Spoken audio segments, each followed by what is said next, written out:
All right, so hear me out. I was just thinking about this, right? So I watched this TikTok and it was saying how, um, back in the day, right? Men provided for women, quote unquote, right? But when we think about it, remember that a lot of women didn't have the rights. They didn't have rights to take care of themselves anyway. Like you couldn't even get a bank account without your husband. You didn't get, women didn't work. They just stayed home and the men had to work, right? So then, like, if all the men, only men were working, no women, just men, right? Which means less competition because it's just men. The man could make enough money because everything is a lower cost. And of course, he could pay the bills because the man is supposed to take care of the household, right? But it's only men who work anyway. Women were at home taking care of children, couldn't have bank account, couldn't really do stuff without the husband's approval, etc., etc., etc. So with that being said, fast forward 2026, women have rights, women are working, women could be independent. Women can do everything they want to do now and live a whole full life without having a husband or boyfriend or man, etc., etc.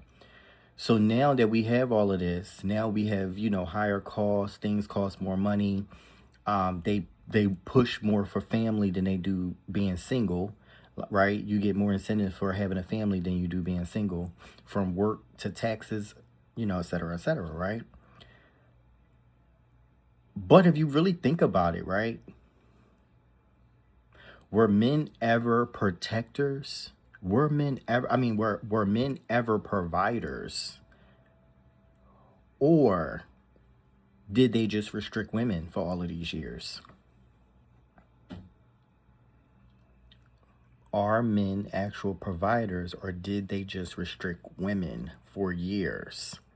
And now that women are not restricted, now all of a sudden we have the male loneliness epidemic. Oh,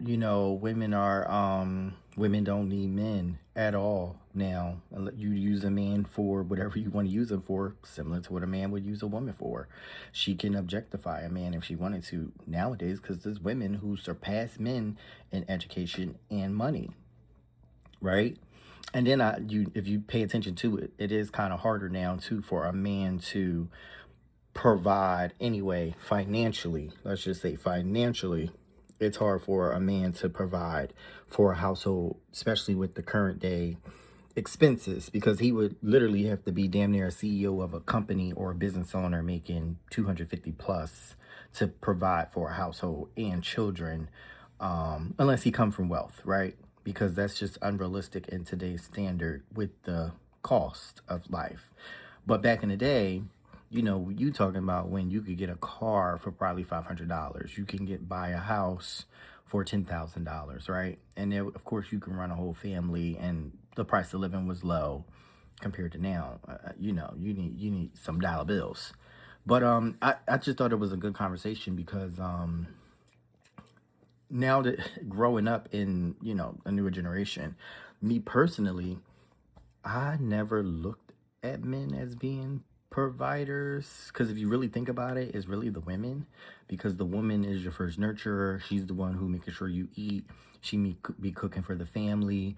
If the man is in the household, he may work, but it's a lot of fathers who be in the household, but they're not really there. Sometimes they're not like active. So it's like, to me, the women are more the pillars of society, especially because they're more relational, and men just be in this bubble when it comes to relationships. But yeah, were our men really supposed to be providers, or did they just restrict women's rights? And that's why you just was looked at as a provider, but really you never been a provider. And it's kind of shown today without the restriction, with men ain't all the way good providers. Anyway, what do you think?